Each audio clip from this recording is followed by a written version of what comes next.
Now the great thing about using the bivvy is it protects your air pad if you use an air pad.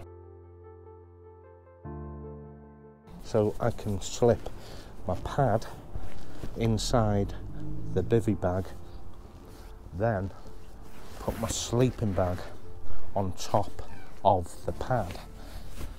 There is another school of thought that I can use a bivvy bag more like a sleeping bag cover.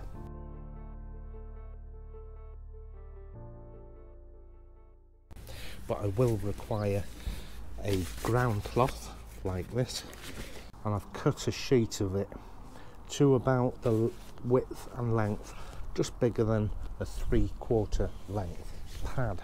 So let's try and get heads around this. Using bivvy like a tent, putting your mat inside it, or option 2, putting your pad underneath your bivvy. And there's an option 3 as well, which is to ditch the bivvy entirely.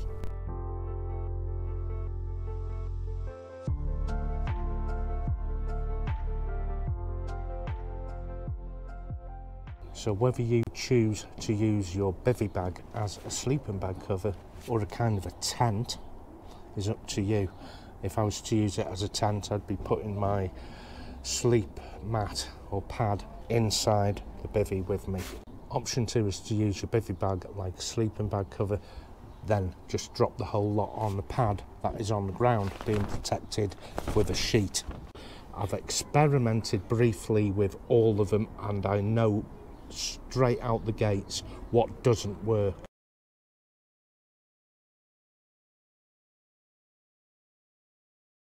I think we'll have a look at option number 1 first, which is making your bivvy bag like a tent. Now everything's going in this, including my pad.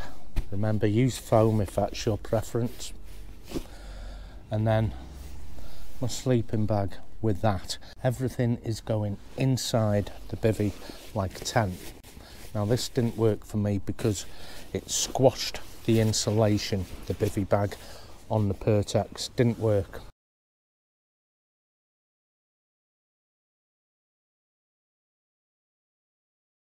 Didn't work out for me, but there is a trick to counter that, which is a separate video.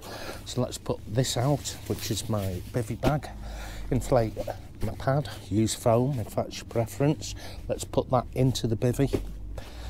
Then my sleeping bag. Now this sleeping bag I've modified to make a top quilt.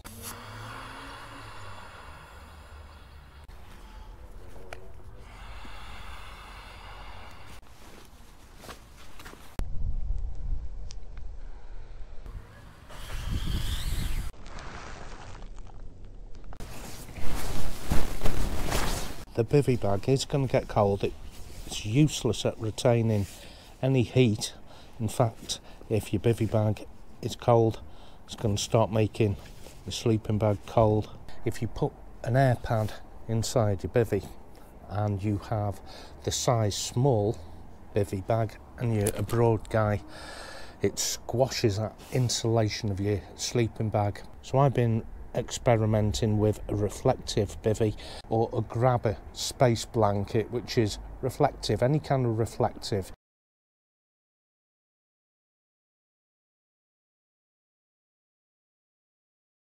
But this is using your bivvy bag like a tent, and I don't need a rain shelter above my head such as a basher, because it's totally waterproof. If it does rain, a lot of people are worried about getting their face wet. Turn the whole system upside down. The hood becomes a face shield of your bivvy. So turn your bivvy upside down and then tighten it up, and you've got a cocoon, a waterproof cocoon.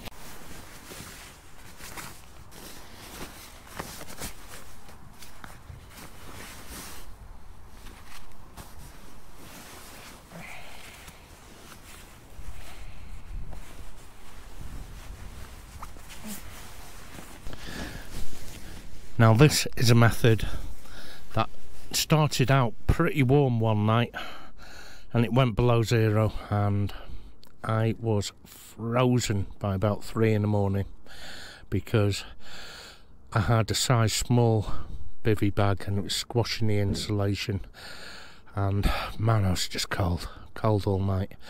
So plenty of hot water bottles.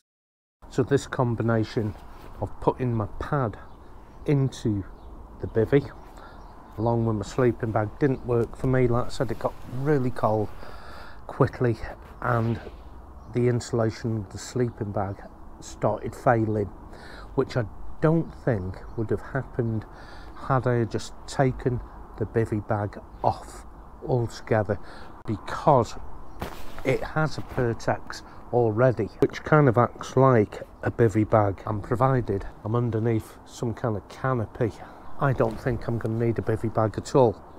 But 𝑗 has an unusual quality of isolating any insulation, and on another occasion even with my sheepskin, which is amazingly warm just lying on it bare skinned, and I didn't get any value from it. It wasn't cold, but neither was it warm, and it took a long time to figure out what the problem was, and the problem is the 𝑗. Like I said, there is a way to counter this, but that's going to have to be a different video. My IPK down, the air pad, and on top of that my bivvy with a sleeping bag in. Now the sleeping bag, again, this one has 𝑗. I'm going to encounter the same issue with an isothermic barrier between the air pad or foam roll, if that's your preference, and the sleeping bag itself. 𝑗 is its own bivvy bag.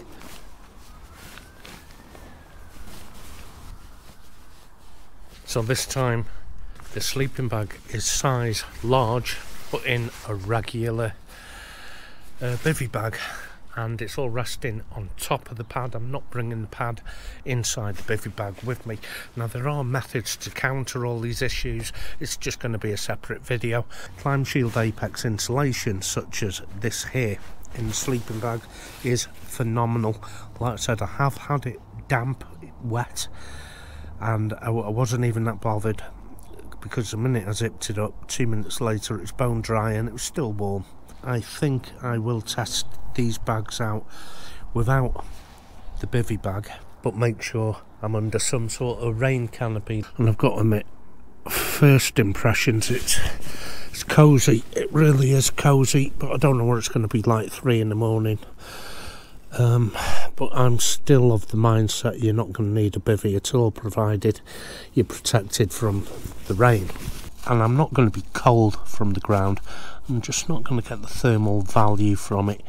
So if I'm not going to get the thermal value from it because I'm using an isothermic barrier such as a 𝑗, I may as well not bring the bivvy bag. Option 3 here will be to do without the bivvy bag at all and just use a sleeping bag that has a 𝑗 shell. Now all my sleeping bags have a 𝑗 shell, every single one of them.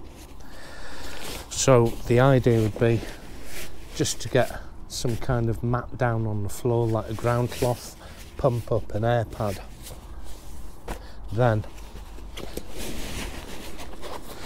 just throw the sleeping bag straight on top of the air mat once it's been inflated. Now I'm not going to worry about my sleeping bag being wet or anything, because I will be tarped up.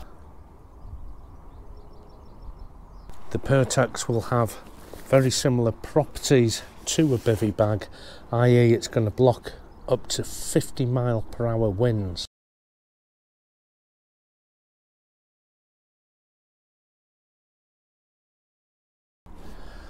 And the warm air can't escape.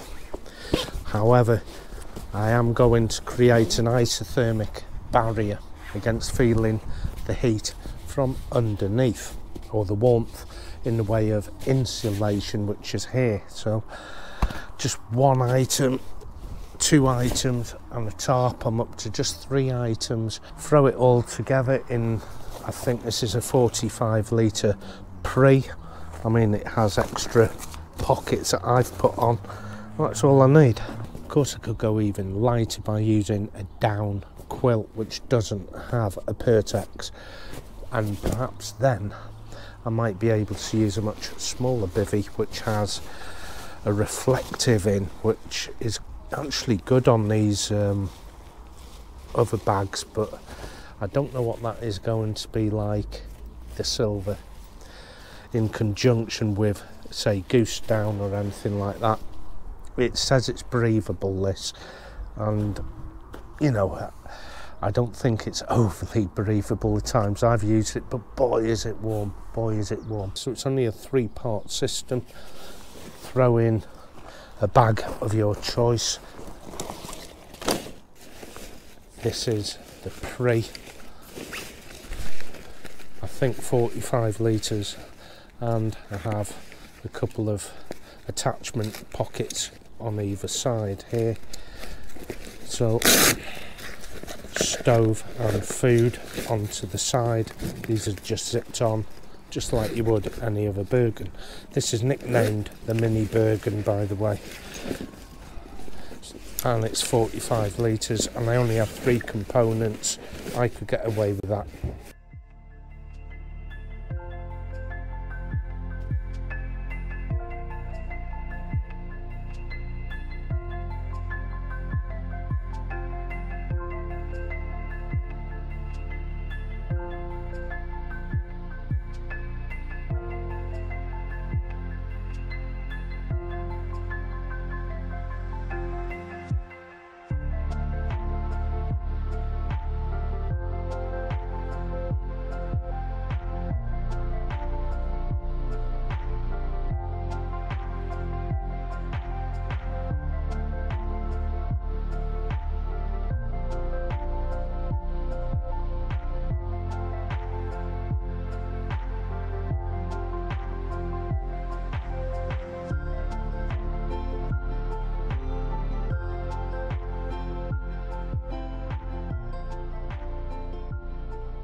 Two-part sleeping bag. The Aquatherm is on both parts, part of the inner and the outer, but the very outer is still a Pertex shell like that.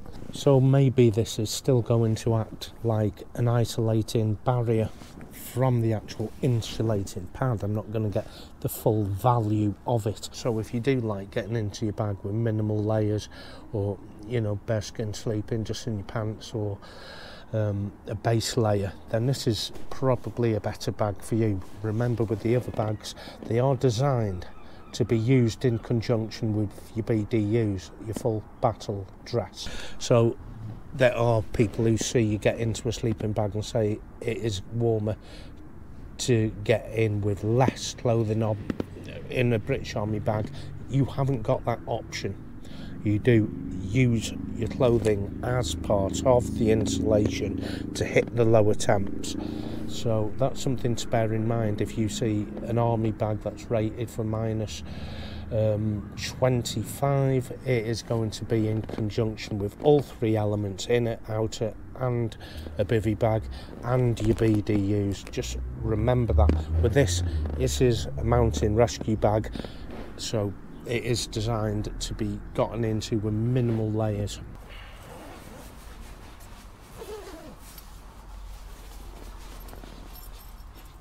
So this here is the Buffalo 2-part sleeping bag mountain rescue, but it's the civilian version, so it doesn't have the arm slits, unfortunately.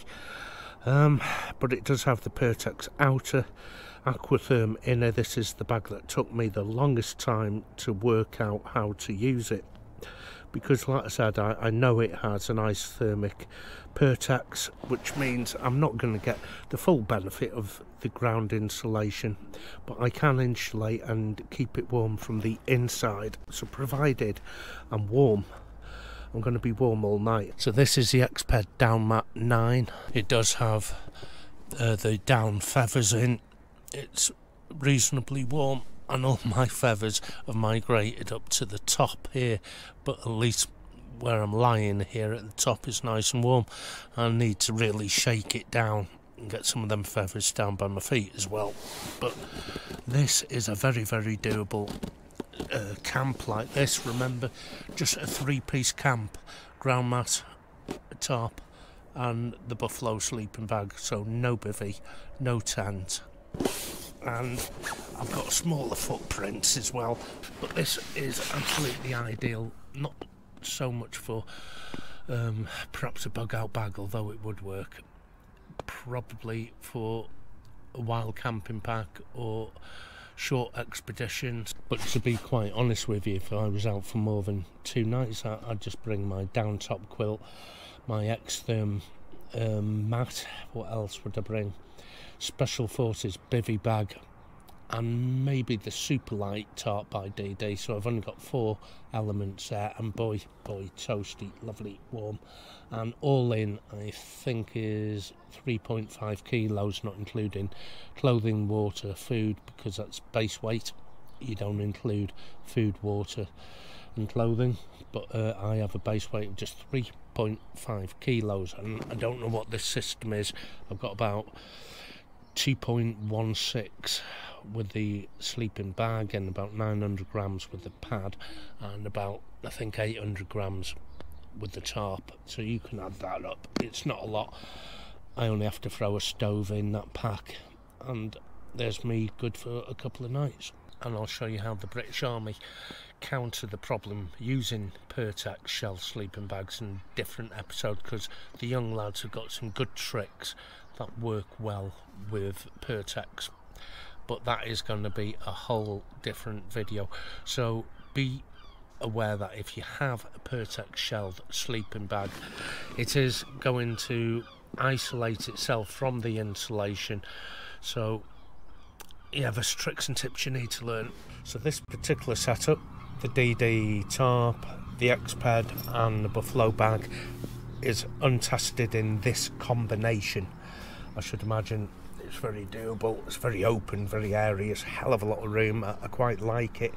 I can't feel the wind because of the Pertex acts like a bivvy bag. So if Pertex acts like a bivvy bag, ask yourself if you need a bivvy bag. I would suggest you're not going to need a bivvy bag if you have a shelter like this DD tarp over your head to keep the rain off. If you haven't got anything to keep the rain off, like a rain canopy, a tarp, a basher, then yeah, sure, bring a bivvy bag. But for me, because I know I've got this DD tarp and some kind of pad, I'm going to leave mine at home. I'm looking forward to taking this out.